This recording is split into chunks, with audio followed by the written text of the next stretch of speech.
there are evil people in the world who she trusted and whom I'm sure she loved very much. So we want to tell Malinda's story. There are children all over the world who are um, deprived of food. They are deprived of their dignity. This amount of hurt. I mean, a tremendous, and have to go through things that I wouldn't ever want anybody to go through, friend or foe. Hey, Miss Holly. Hey, Trisha Ann. Welcome in. Thank you guys. We got 3.2 thousand likes so far. Thank you for being here. Thank you guys. We already have 56 souls in the room.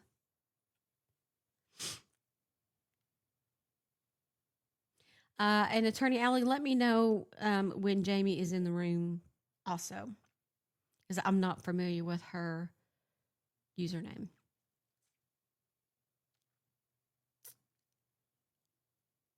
Hey, yes, come on in. Beast and Beauty, I see you.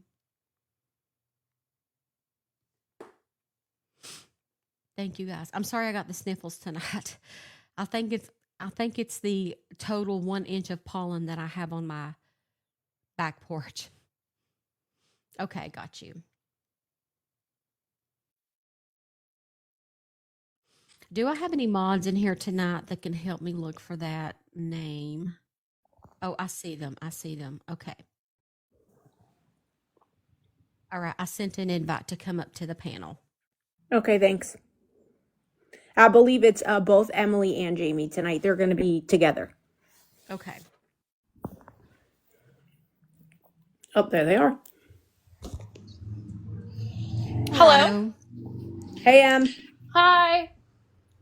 Hey, James. Hey. Hey there, ladies. Thank you so very much for being on my show tonight. I know that it's an extremely hard subject to talk about because you have to revisit that, but it's so important that we get her story out and especially get the word out about Malinda's law. You never know who's watching. And so I believe that change begins with conversation, and I appreciate you being here. Thank you for having us. If it weren't for platforms like you, we wouldn't be able to get the word out. Thank you. If everybody is looking behind me, I know it's kind of hard to see. I didn't think this monitor thing through, but that's Miss Malinda back there on the monitor. Beautiful, beautiful soul. 12 years old, lost her life May the 4th, 2024, under horrific circumstances. And I'm going to take everybody through the beginning of the story, which begins before when Malinda was little, before she knew who Cindy Warren was. And so I want everybody to please support and be kind in the comments and throw hearts and shares and help us get some folks in here tonight, okay? Now, I'm going to take a few minutes just to introduce everybody to this story. And I want to get into, and I have some questions. I have a lot of questions, and I tried to keep it, within a certain time frame. So if it gets overwhelming or anything, just let me know. But I want to start way back in December of 2000. Everybody go back with me almost 25 years now.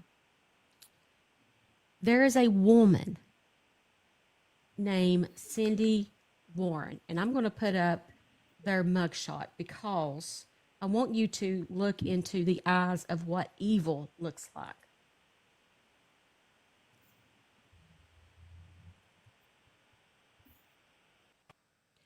This lady right here.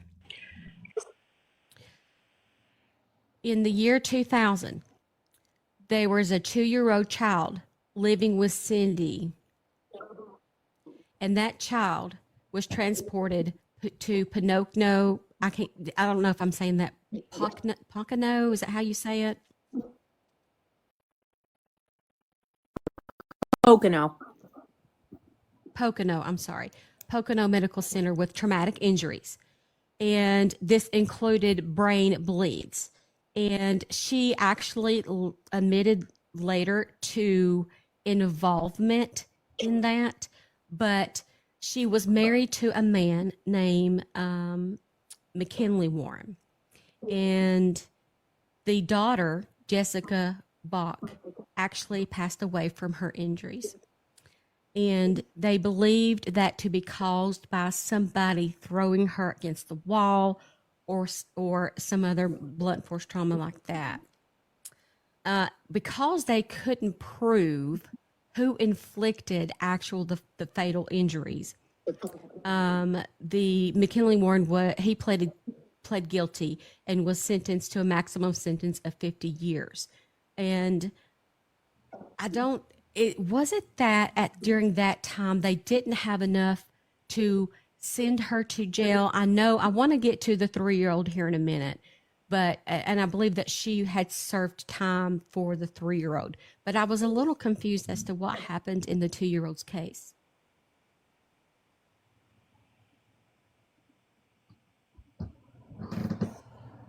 Can y'all hear me? Do you want me to talk? Yes, yeah, it's just a little laggy. Sorry. Does anybody know? That's okay. I don't know too much about it. Girls, do you know? To my understanding, this is all alleged, and again, to my understanding, that there was a brief break in McKinley and Cindy's relationship where he had another child, but she was not yet born yet, I believe. And then McKinley and Cindy got back together, got married, and then had McKinley's daughter, who is Jessica. I know that with Jessica's passing, when it first happened, there was not enough evidence to charge anyone, like you had touched on.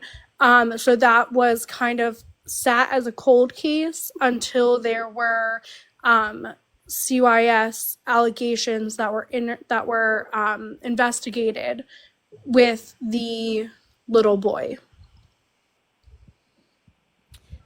Okay, that clears that up. So we go on to 2007.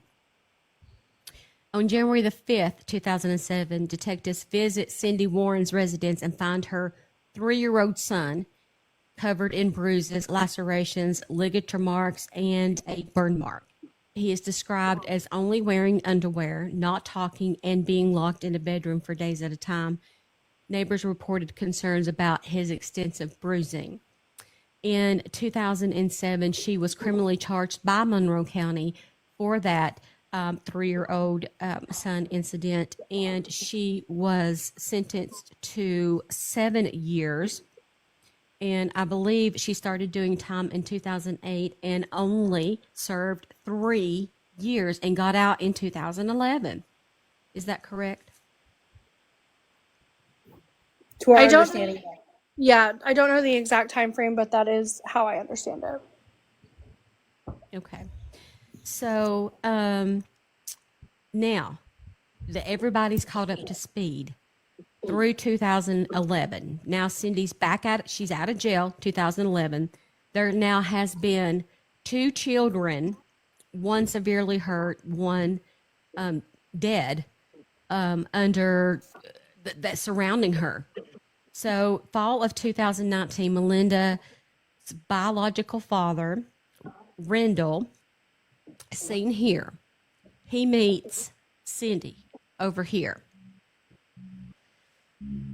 Malinda at the time is 8 years old. And then soon after, Rendell and Cindy started living together in Monroe County, Pennsylvania. So they have moved in together. Jamie, can you tell me when the first time you met Cindy was?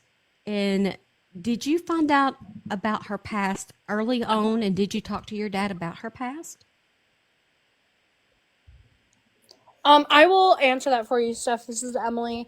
We kind of have a rhythm now that we've done so many interviews that I take a certain spot because Jamie feels like I explain it better. Jamie takes a certain spot because I feel she explains it better. But anyway, so to answer your questions, yes, our father did meet Cindy in late 2019, when we first had gotten word of his new relationship. We're kind of information seekers, and I think for a little bit he was hesitant to like reveal the name of. But then once I had gotten her name, I instantly turned to Google and the Pennsylvania public docket system and did my own research. I confronted him with that information, and his attitude towards it was like, the past is in the past. People change. We don't really know the full story. We can't pass judgment. And I let him know that I was not comfortable with it. However, I was going to take his guidance, and if he says that the past is in the past, then that's what we're going to lead with right now. I then met her for the first time and the only time on New Year's Eve, and I was not a fan.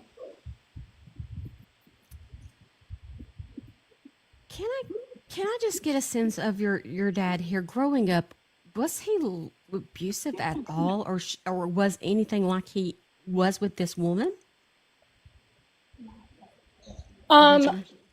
Not to the degree that Malinda suffered at all. I would never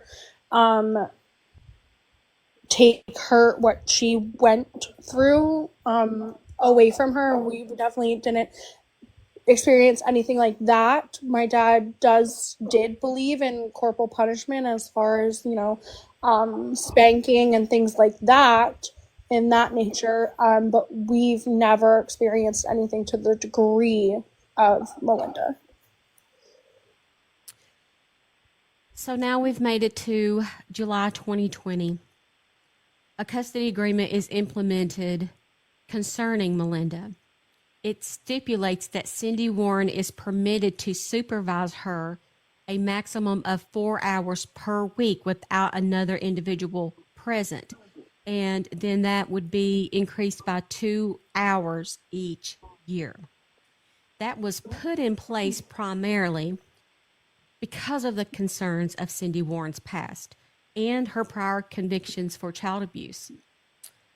That order stated, and I'm going to quote, "The minor child shall not be left in the care of Cindy Warren, father's fiancée, for any period of time exceeding 1 hour, unless expressively agreed upon by the mother and father through written communication."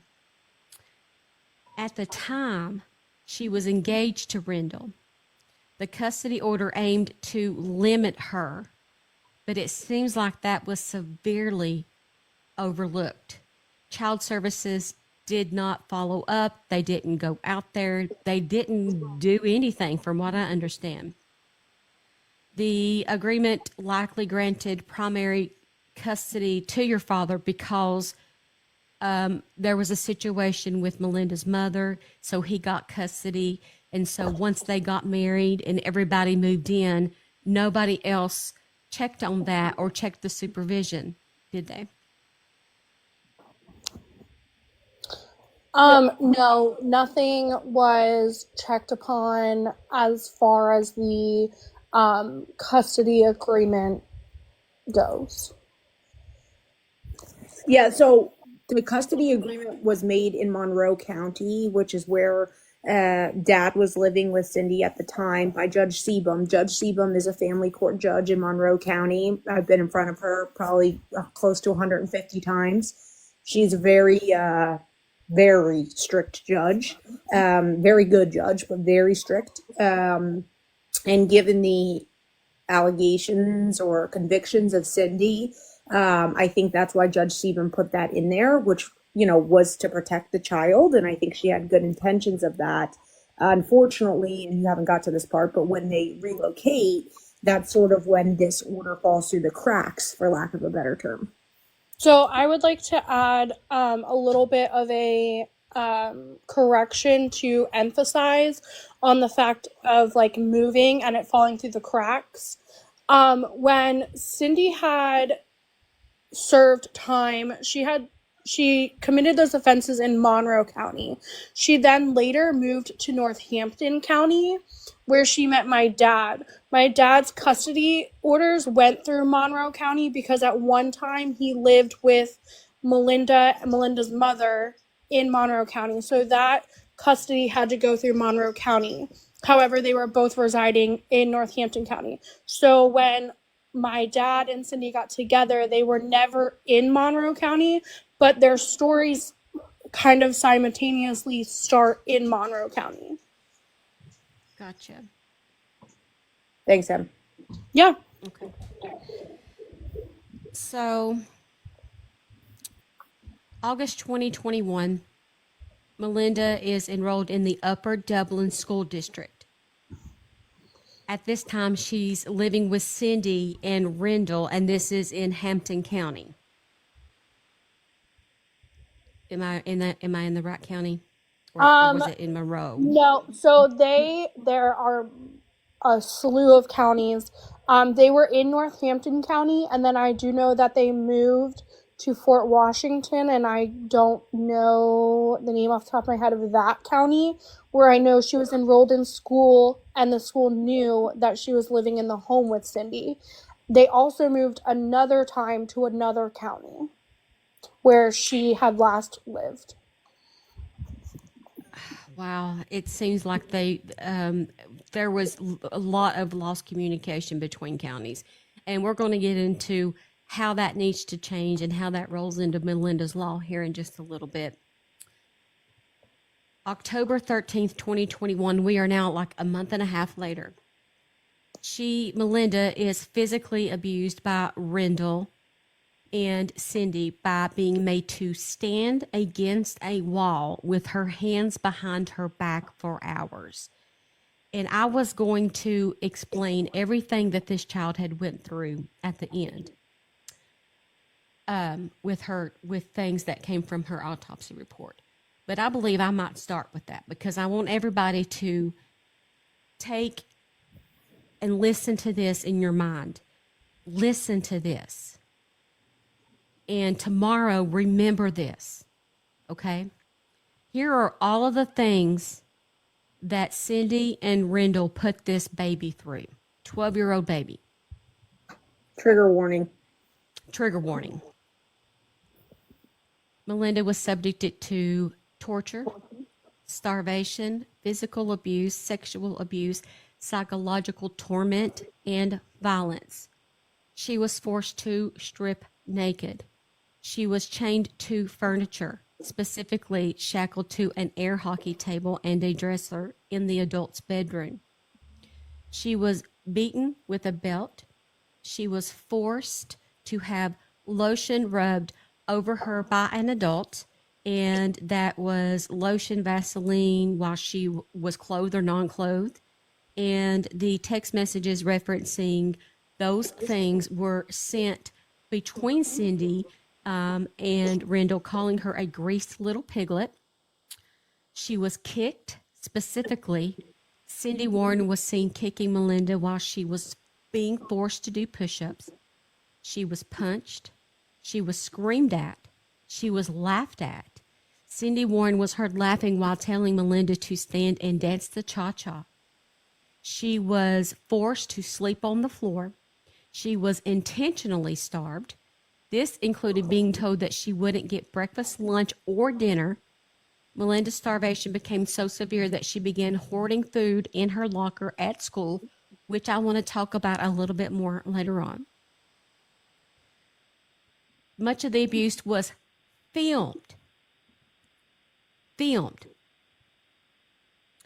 had numerous surveillance videos inside the house, including some sort of like blink security system, including one in the bedroom. They had They forced her to do exercise, forced push-ups, forced jump squats, forced arm raises, marching in place, running in place. These were often she was made to do this while she was shackled or chained. She was also forced to ride her bike as a workout. She was physically restrained overnight in shackles, not allowed to use the bathroom, screaming because she could not hold it any longer. She was tormented and threatened. Video footage shows her crying while being forced to do push-ups. It also shows her video standing on the front porch crying while being yelled at through the doorbell camera. She was seen picking at her hands and eating the skin while chained. The video footage shows her sitting at her desk communicating via camera, begging for a response and apologizing, stating that she shouldn't live and know that she ruined everything. Cindy Warren yelled at and berated Malinda through the blink camera, telling her to shut up and calling her names like an effing idiot and a bitch. She was punished for hoarding food.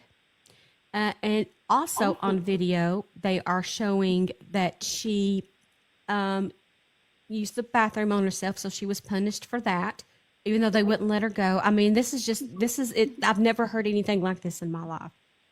Video footage shows her locked out of the home on the front porch, and on the day that she passed away, video footage from 4:37 a.m. reveals that she is unconscious and chained to the air hockey table while Cindy Warren berates her through the blink camera, calling her a bitch and telling Malinda that Warren did not believe she was sleeping.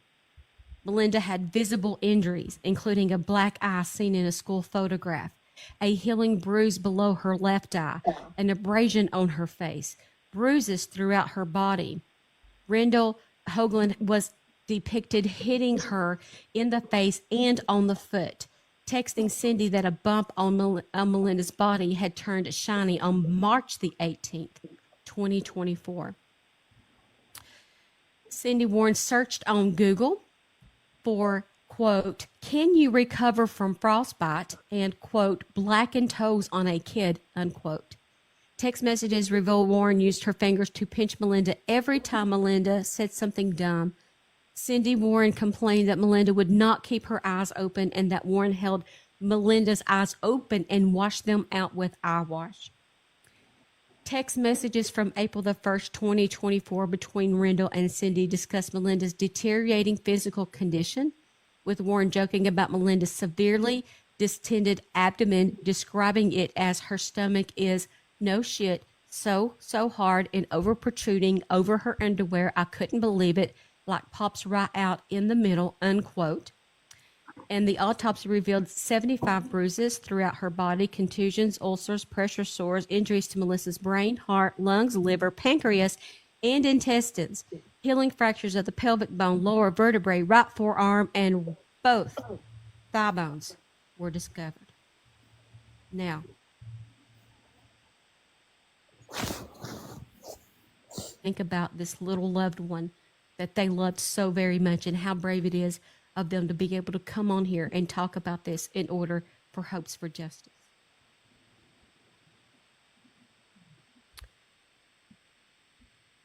They pulled all of that in digital evidence, didn't they? After she passed, they got their phones, and this is where they found all of those videos.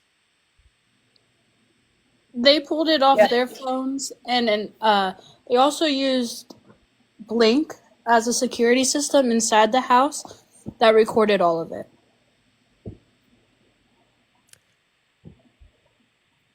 November 1st, 2021, Cindy Warren and Malinda Hoagland discuss a large bruise on Malinda's body because she has an upcoming pediatrician's appointment. So I'm assuming that this was later found. I'm sorry. That was 24. No, I'm sorry. Was that 21? Were they able to find that in a text message back in 2021? Did I have that date right? Yeah, I think it's 2021. I do believe it was 2021. She hadn't seen a doctor in about a year and a half. Yeah. Okay. Cindy Warren never provides documentation to the Upper Dublin School District confirming her legal rights to reside with, supervised, care for, or take custody of Malinda. They didn't even confirm or check it. Yeah, so I mean, we'll get into this later, but I'm assuming, but that's a lot of the reason that there's a lawsuit. Mm-hmm. This omission is highlighted in the federal lawsuit that has been filed by Malinda's sisters here, and you all name Upper Dublin as one among other entities, and we're going to get into everybody that's involved in this. And the lawsuit alleges that the district failed to act on red flags, and including Warren's prior child abuse conviction and the lack of legal documentation regarding her guardianship of Malinda. Attorney Alley, did they let Malinda be enrolled despite the failure of providing documentation that she had permission to supervise Malinda? Did they just accept it on her word? Yes, and they later call, a different school district later calls about an issue. I think it was actually CPS that calls about an issue, was reported, and Cindy picks up the phone, who is not a guardian, has no blood relation, has no custodial rights, has limited even visitation. I wouldn't use the word legal visitation, but and she says, oh yeah, she fell off a trampoline, you know, the kids were outside all weekend, you know, she's fine, we're going to take her to the doctor. And then they just say, okay, yep, goodbye.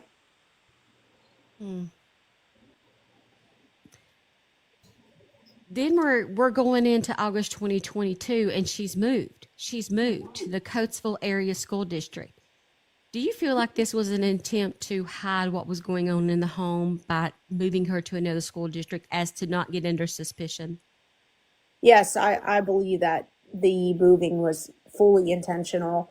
The girls may have a different perspective as to why they moved, but I never obviously have spoken to either of them, the defendants. But yes, I fully believe that they moved away from their family in Monroe County, and they were sort of what I would say alone in Chester County, approximately an hour and a half ish from their family in Monroe. November 23rd, 2022, Malinda Hoagland and Cindy punished her for hoarding food in her locker. And then that's when they decide to make her stand still and hold the books over her head.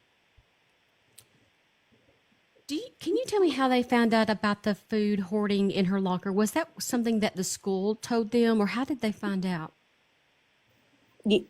Girls, you want me to tell them? Yeah, sure, that's fine.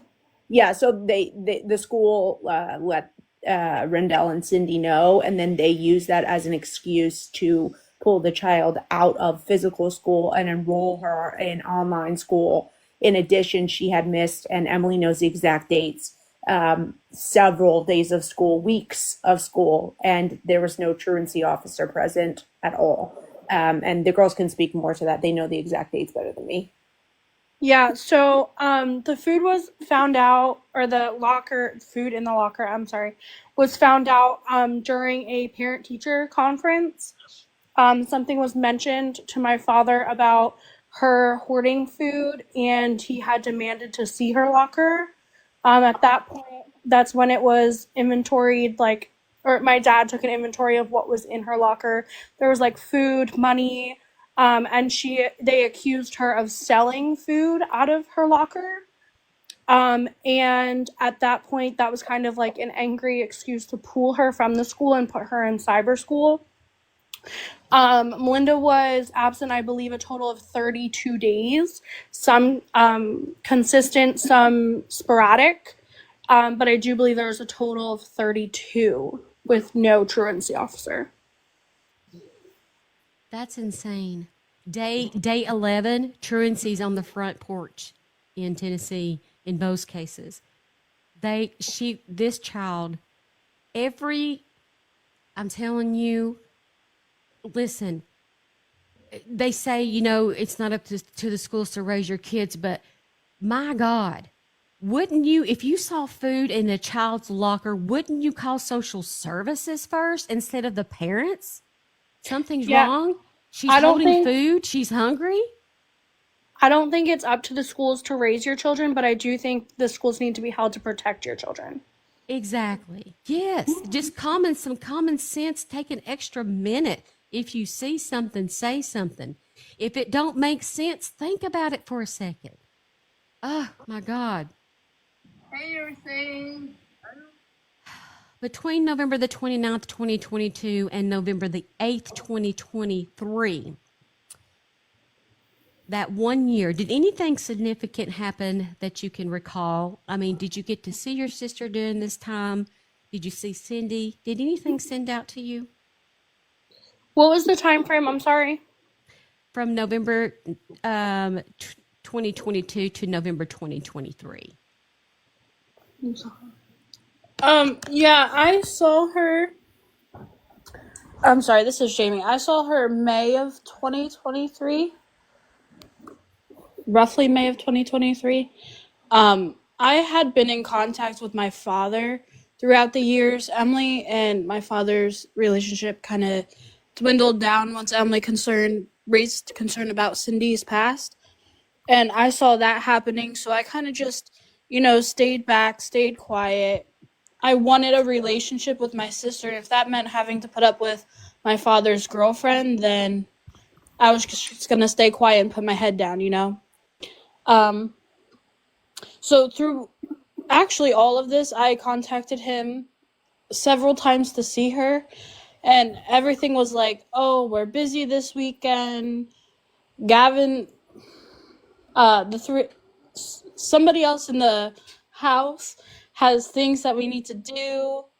And I've always thought about how Cindy just didn't want me around, and there was pictures up on Facebook to verify this, so I was like, okay, whatever, they're just cutting me out, I'll try again next week, you know what I mean? And then I finally got to him. He was at a chili competition somewhere in Westchester, and I showed up. I went the 2 hours and showed up, and I was told that she was going to be at the chili competition, and she wasn't. And then he used that she was in the pool all night.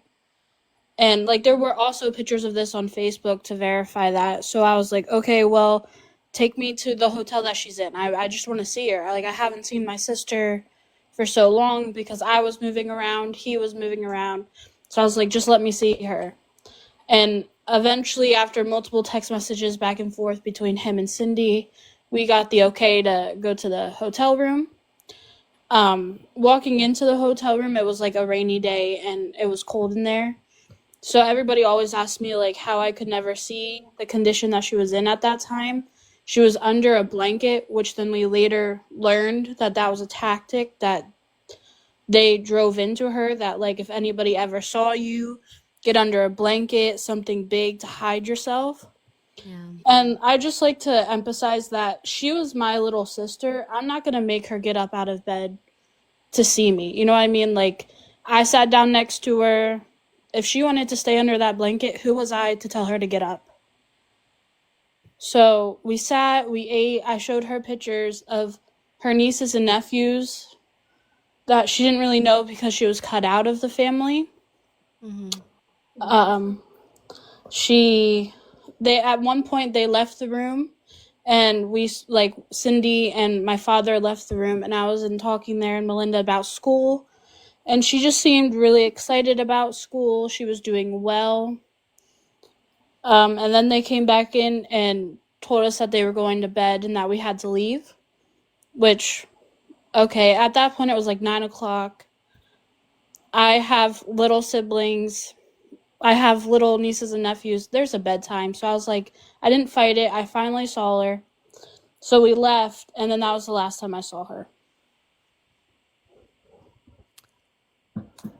I wanted to talk about this report that was actually filed on November the 8th, 2023. A report is made to Chester County, CYF, in Chester County about the abuse of Malinda. Cindy Warren texts Rendell expressing paranoia about authorities coming to the home. And they actually never go, which blows my mind. Did they ever give you a reason why they didn't go out to the home to follow up on that report? No, we just know that that was the trampoline incident I was describing earlier, and that Cindy and Randell sort of, gave a reasonable excuse, air quotes there, to them, and they closed the case to our understanding, and that was it. Nobody went to the home, nobody went to the school, nobody tried to separate the child. It was just simply, that's it.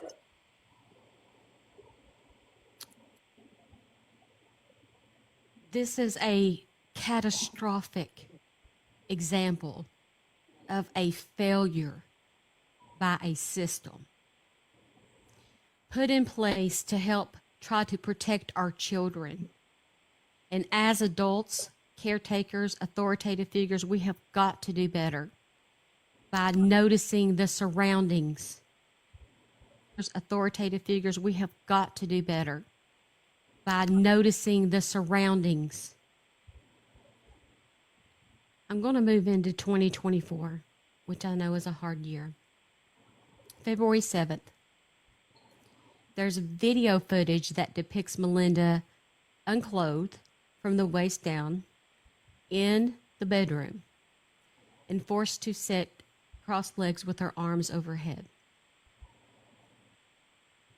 When the list of things that I saw appalled me. I've never, you've heard, we hear of abuse cases, but this much torture and detail of this child, I'm still trying to process. I can't even imagine how you're having to process this. And I'm going to move on to February the 26th. I'm going to go through the timeline here because I want to get to why you guys are going to hold the system accountable and what that means. February 26, 2024, Malinda Hoagland and Cindy exchanged text messages about one of y'all wanting to visit. Malinda suggests delaying the visit by 2 weeks to get her looking better. Can you tell me about that day you sent text messages on February the 26th? What did you say, and what was their response about wanting to see her? Sure. I mean, it was always the normal back and forth. Hey, I'm free this weekend. Are you guys free this weekend? I'd love to come up and see you guys. And it was always, no, we're busy this weekend. But I think that particular month, he kept going, yeah, like during the week, he kept going, yeah, we can definitely plan something. We'll plan something. And then by the weekend, something always came up. Or it would be like 2 weeks out where he's like, I can't do it this weekend, but let's do it next weekend. And then when that weekend showed up, he goes, oh man, I forgot about this. This came up.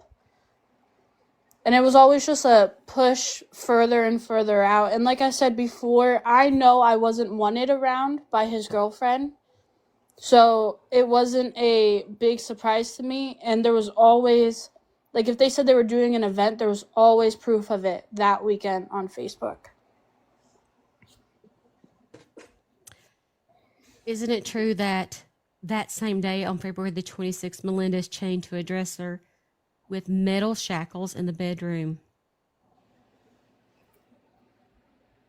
So I believe so. At the same time, yeah, that you're asking to see her, they're literally abusing her in real time. I cannot. Could you ever have imagined, now in hindsight, looking back, that so much evil could exist under one roof?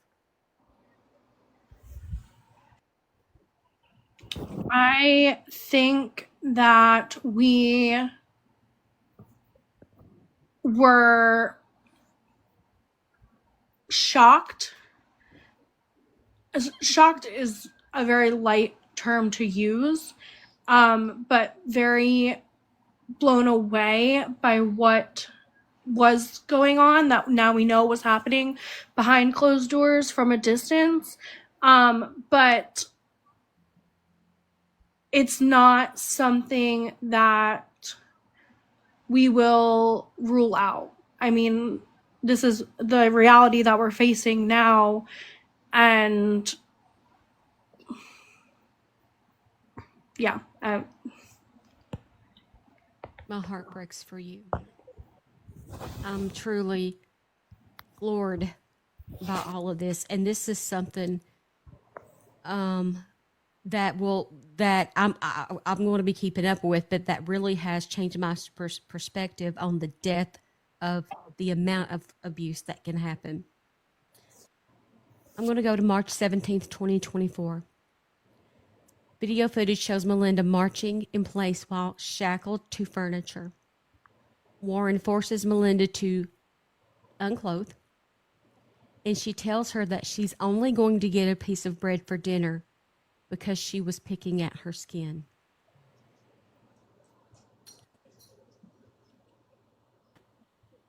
It's one thing, it's truly sick to do this, but truly more sick to video this and then sending it back and forth as satire and jokes and, in my opinion, a form of amusement.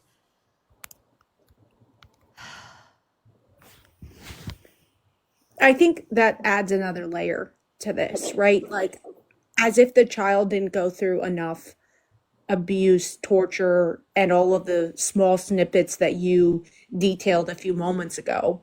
But what's the point of videoing it, right? So I'm seeing this as an attorney more and more, that because of the advanced technology that we're all using at the current time, like even TikTok or Ring or whatever, Blink, they're all the same thing.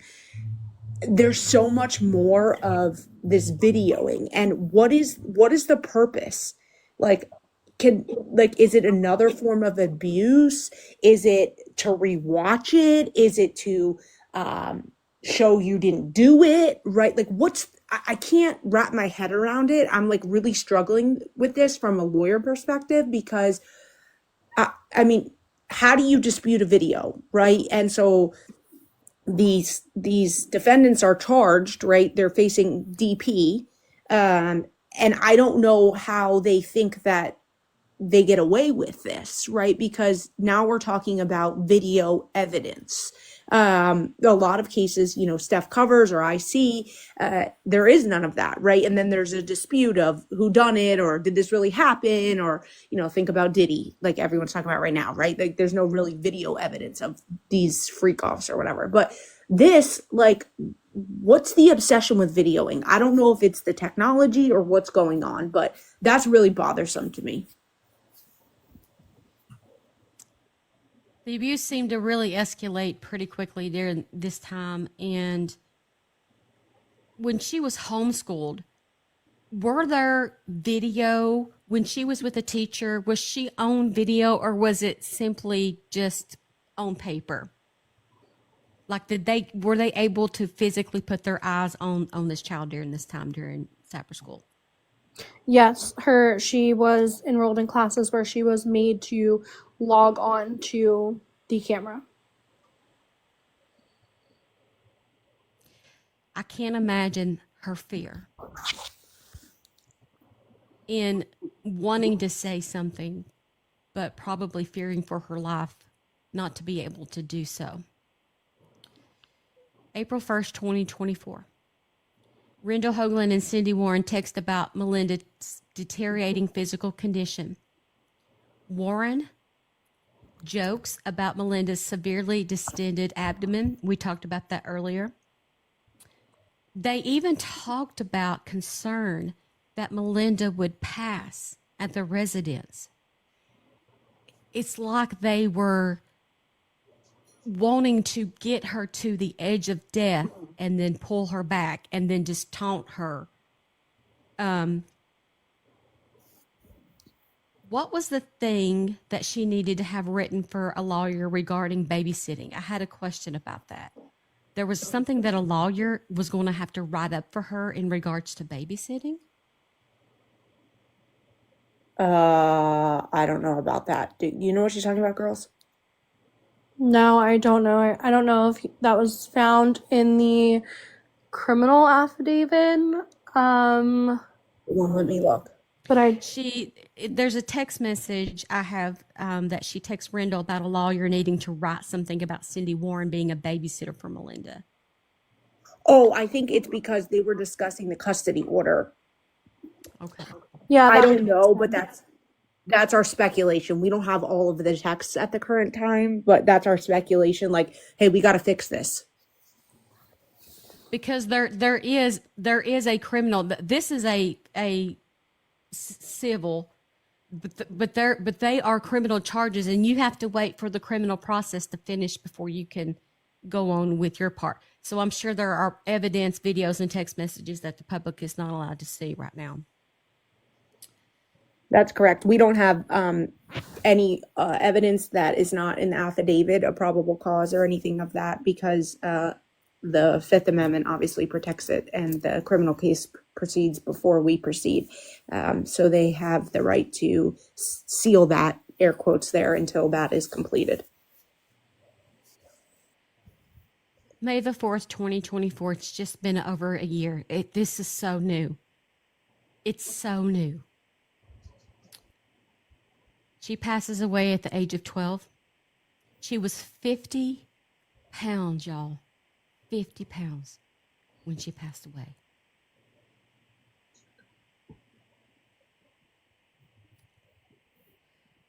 An autopsy performed on her concluded. This is from the lawsuit. I'm going to read this verbatim. An autopsy performed on Malinda Hoagland following her death concluded that Malinda died from starvation and multiple blunt force injuries. The autopsy revealed approximately 75 bruises throughout her body, as well as contusions, ulcers, pressure sores. The autopsy revealed injuries to her brain, heart, lung, liver, pancreas, and intestines, and healing fractures, as mentioned before. This complaint details all of the forms that they know of abuse that allegedly happened to this child. Now I want to get into this lawsuit and who you are hoping to hold responsible, partly responsible for little Malinda's demise. The County of Chester, Chester County Children, Chester County CYF. And now, Attorney Alley, I'm going to turn these questions toward you mainly, because you would know, be able to probably to answer these better. Sure. I'm going to go down this list of people that's listed on this lawsuit, and I want you to tell me, in your opinion, how each of these systems failed.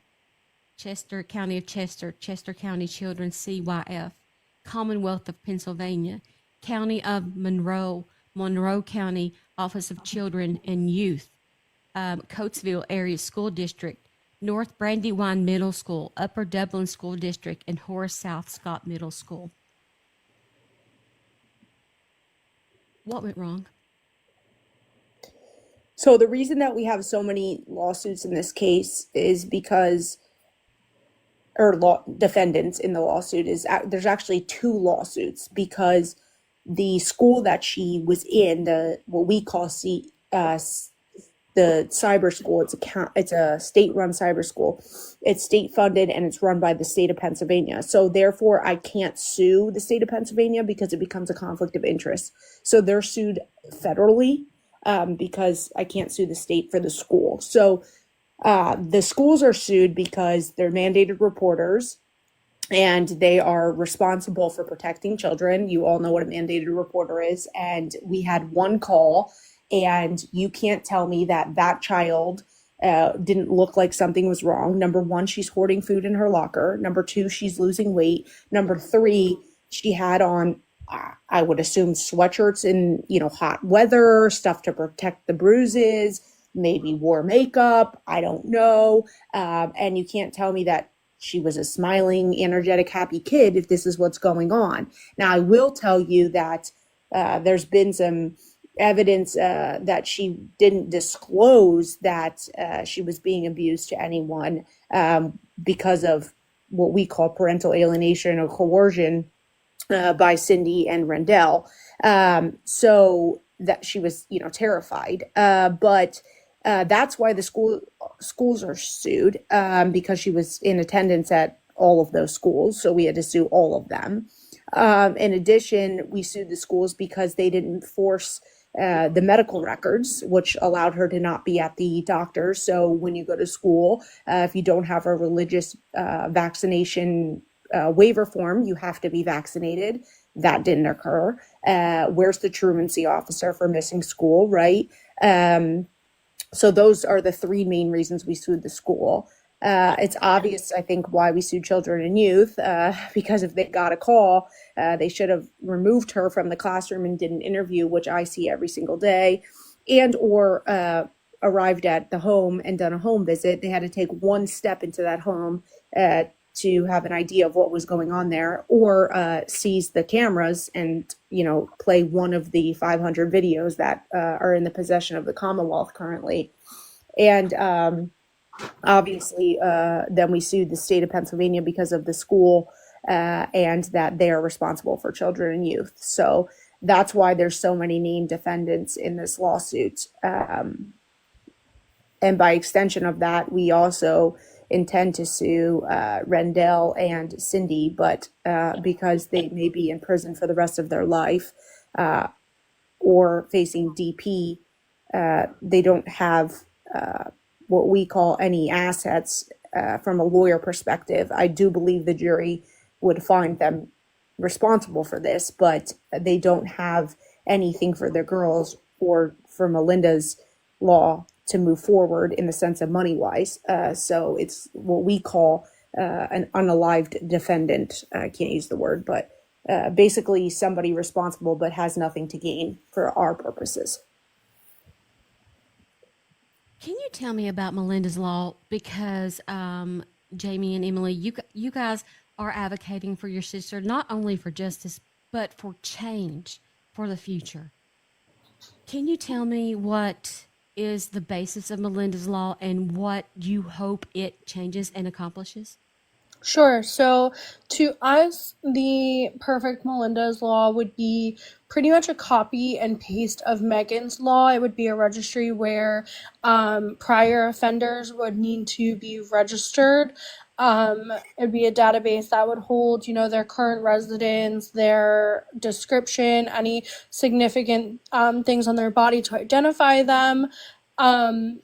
And that system would go into play to help flag things like the school district, the children and youth organization or program, or however you want to classify them, and even the general public. Now, in addition to that, we would love to see a sort of database that would mirror that, I guess, or be an addition, or could even use the database that we would want originally created to kind of communicate counties to county, state to state as to prior offenders, if there's things in custody agreements, like what was in my sister's, things that are easily accessible for anyone who would do well with that information, knowing that there may be a child in danger. As not to let her life go in vain, that maybe she someday will save the life of another child. Absolutely. We will not let the loss of Malinda go in vain and be something that's swept under the rug. We're going to, unfortunately, we suffered the significant loss, but we are going to turn that pain into passion and try to save other children that we can. I want everybody in here to make sure you're following Justice for Malinda, because we're going to help you continue to get the word out there and continue to put Malinda's story out there. Can you tell me what your father and Cindy Warren was charged with for charges? You want me to tell them? Yeah, go ahead. Yeah, there's like 180 of them. Oh, Lord. Yeah, there's 180 counts, and it's unaliving in the first degree and related charges. The reason that it is DP, I'm trying to use my words carefully here. The reason that it's DP is because the DA announced that the aggravating circumstances for the DP charges was the torture. And so for those of you that don't know, in order to charge DP, there has to be an aggravating circumstance in the state of Pennsylvania. And it's very rare that you see torture as an aggravating circumstance. It's actually almost unheard of. There's like under 10 cases in the state of Pennsylvania that have qualified for that. This is one of them. And I think that it is probably the most warranted one I have seen. It's quite honestly gives me goosebumps every time I have to pick up the file in my office and talk to my clients, simply because there is never going to be enough words, enough money, enough change to bring back this little girl, and also to undo the things that she went through. And that's sort of our mission. The girls and I and Attorney Bosworth, who is co-counsel on this case with me, have sort of formed a pact, for lack of a better term, against the systems and in a hope to change them. It's a lot of work, and it's a lot of heartache, and it's a lot of tears and sweat, but all of us want that. We have talked to Governor Shapiro, who was our governor in the state of Pennsylvania last year. CBS News just did the 1-year anniversary, like an interview, and they tried to reach out to him. He did not respond, but we are pushing for legislation that will be more at the forefront of our minds once we can get the evidence. But because of this criminal case that we have to see through, we're sort of at a lull right now in the sense of legal aspect. But the girls will tell you they are not at a lull. They are going to events. They set up at carnivals. They fairs. They do tables. They have made shirts that say, 1-800-CHILD ABUSE. This is what you should call. Like, they are very much advocates for their sister and for all children. And I really want to commend them, because most people in heartache do not do what they do. And I think that's what makes them so admirable. They've taken their pain and they've pushed it to perseverance to change someone else's life. And I really want to commend them for that. Yeah, we're not the type of people to just sit here and let her be a statistic. We are, demanding the change, but also willing to be a part of the change. If that is something that we can, whether we are waking up in the early hours to go to the state capitol to do something, to be a part of something, that's something that we plan to do, we want to be a part of. We cannot allow this to stop at Malinda. Thank you guys so much for being here tonight and helping me explain to these folks in here who are our child advocates, are victims themselves, and really the world about this case. I'm going to pull this audio and I'm going to put it on my podcast. You guys can listen to me wherever major podcasts are heard, including Apple, Spotify, iHeartRadio, and more. If the podcast is on it, I'm there. I made sure I was distributed everywhere the other day before I done the show, because I want to make sure this is on every platform. Also, if you have missed this show or have come late, I'm going to put the entire thing on YouTube. You can follow me there. All you have to do is look for the same username and logo. You can go back and watch it. You can Support Malinda's law. Follow the girls here and make sure that you're keeping up with this. I'm going to keep you updated. We're just getting started in this case, from the criminal charges to the federal lawsuit to holding people accountable. This is where it begins. This is what we do. We talk, we share, we learn, we laugh, we cry, and we remember that change begins with conversation, and it begins with you guys spending your time to sit here and listen to this and take it into your heart and pray for this family. Pray if you pray. I'm telling you, I could not even imagine having to think about this every day and continue to be able to find the courage and the strength to fight for this child. I appreciate you, and I'm praying for you always.